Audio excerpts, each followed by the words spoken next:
Guys തലച്ചെക്കിടിച്ച് പോയി guys. എന്താ പറയേണ്ടതെന്ന് പോലും അറിയത്തില്ല. ഛർദിക്കണോ, തലയിറങ്ങി വീണു, വല്ലാത്തൊരു അനുഭവമായിരുന്നു കേട്ടോ.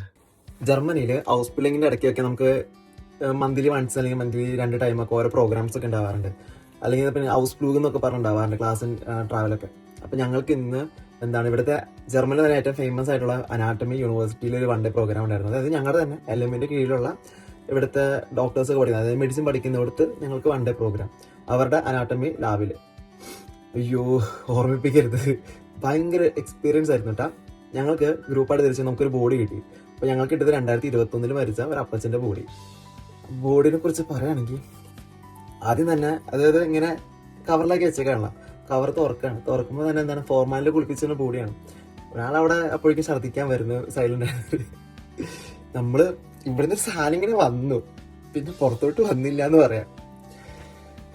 ശരിക്കും ഒരു ബോഡി ആളുടെ എല്ലാ ഓർഗൻസ് അതിലുണ്ട്. എന്താ പറയാ, തലയിലെ ബ്രെയിൻ മാത്രമില്ല, ബാക്കി എല്ലാ സാധനവും ഉണ്ടെന്ന് പറയാം, ഓർഗൻസ് ഒക്കെ.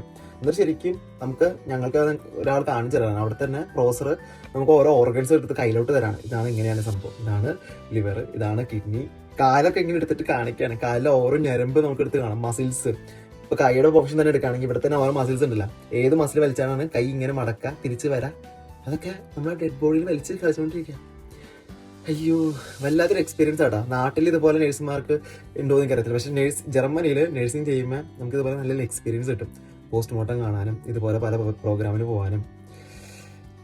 ജസ്റ്റ് എൻ്റെ ഒരു എക്സ്പീരിയൻസ് ഷെയർ ചെയ്താൽ എനിക്കിന്ന് ഉറങ്ങാൻ പറ്റുമെന്നൊരു ഡൗട്ടാണ്. ഇപ്പോഴും തലയിൽ ഓരോന്നിരിക്കുകയാണ് ആ ഡെഡ് ബോഡി തുറക്കുമ്പോൾ. അതായത് ആ 2021 മരിച്ചതാണ്, 5 വർഷം കഴിഞ്ഞു. എന്നാലും അപ്പച്ചൻ്റെ ബോഡി നമ്മളിപ്പോഴും പഠിച്ചുകൊണ്ടിരിക്കുകയാണ്.